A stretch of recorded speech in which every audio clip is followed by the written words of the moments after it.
ആടാ മക്കളെ ലൂണ ഒരു ഗോൾ അടിച്ചിട്ട് ബ്ലാസ്റ്റേഴ്സ്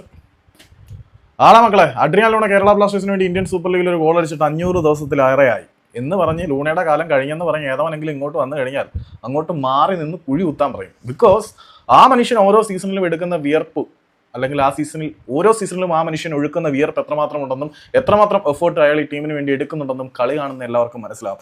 ഈ ഒരു ഒറ്റ സീസൺ അഡ്രിയാൻ ലൂണയുടെ പരാജയമെന്ന് നിങ്ങൾ വിധി എഴുതുന്ന ഈ ഒരു സീസണിൽ അഡ്രിയാൻ ലൂണയുടെ കണക്കുകൾ എടുത്തു വെച്ച് നോക്കൂ. 22 മത്സരങ്ങളിൽ നിന്നും ഗോളുകളൊന്നും ലൂണയ്ക്ക് നേടാൻ കഴിഞ്ഞില്ല. 6 അസിസ്റ്റുകൾ അദ്ദേഹം സ്വന്തമാക്കി. അതിനോടൊപ്പം എടുത്തു പറയേണ്ടത് 56 ചാൻസുകൾ അഡ്രിയാൻ ലൂണ ക്രിയേറ്റ് ചെയ്തു. അതിൽ 7 എണ്ണം ബിഗ് ചാൻസസ് ആയിരുന്നു. പോരടെ ഒരു മിഡ്ഫീൽഡർ പിന്നെ എന്ത് വേണമെന്നാണ് നിങ്ങൾ പറയുന്നത്? പറയുതാ ബാക്കിയുള്ളവരുടെ പെർഫോമൻസ് ചാർട്ടും അഡ്രിയാൻ ലൂണയുടെ പെർഫോമൻസ് ചാർട്ടും എടുത്ത് വെച്ച് കമ്പയർ ചെയ്തിട്ട് ലൂണയുടെ കാലം കഴിഞ്ഞെന്ന് പറ. ഇനി കഴിഞ്ഞ സീസണിലെ കണക്കെടുത്ത് നോക്കുകയാണെങ്കിൽ കഴിഞ്ഞ സീസണിൽ അഡ്രിയാൻ ലൂണയ്ക്ക് പരിക്ക് പറ്റി പുറത്തായി. എന്നിട്ടും കഴിഞ്ഞ സീസണിലുള്ളതിനേക്കാൾ അത്യാവശ്യം മികച്ച ഒരു കോൺട്രിബ്യൂഷൻ അഡ്രിയാൻ ലൂണയുടെ ഭാഗത്തു നിന്നും ഈ സീസണിൽ ഉണ്ടായിട്ടുണ്ട്. കഴിഞ്ഞ സീസണിൽ 28 ചാൻസാണ് അദ്ദേഹം ക്രിയേറ്റ് ചെയ്തത്. ഈ സീസണിൽ 56 ചാൻസ് ക്രിയേറ്റ് ചെയ്തു. പക്ഷേ മത്സരങ്ങളുടെ എണ്ണം കൂടുതലാണ് എന്നുള്ളത് ശരി തന്നെയാണ്. അഡ്രിയാൻ ലൂണയുടെ കാലം കഴിഞ്ഞിട്ടില്ല. ആ മനുഷ്യന്റെ 56 ബിഗ് ചാൻസുകൾ ക്രിയേറ്റ് ചെയ്തു. അതിൽ 7 എണ്ണം ബിഗ് ചാൻസ് ആണ്. അദ്ദേഹം കളിക്കുന്നത് മധ്യനിരയിലാണ്.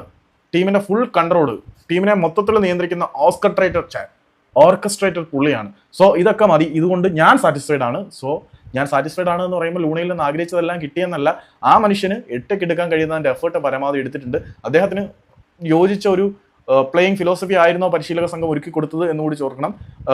Ivan Vukomanovic Adrian Luna use ചെയ്തതുപോലെ പുതിയ പരിശീലകന്മാർ യൂസ് ചെയ്തിട്ടില്ല എന്നതും കൂടി എടുത്തു പറയേണ്ടതാണ്.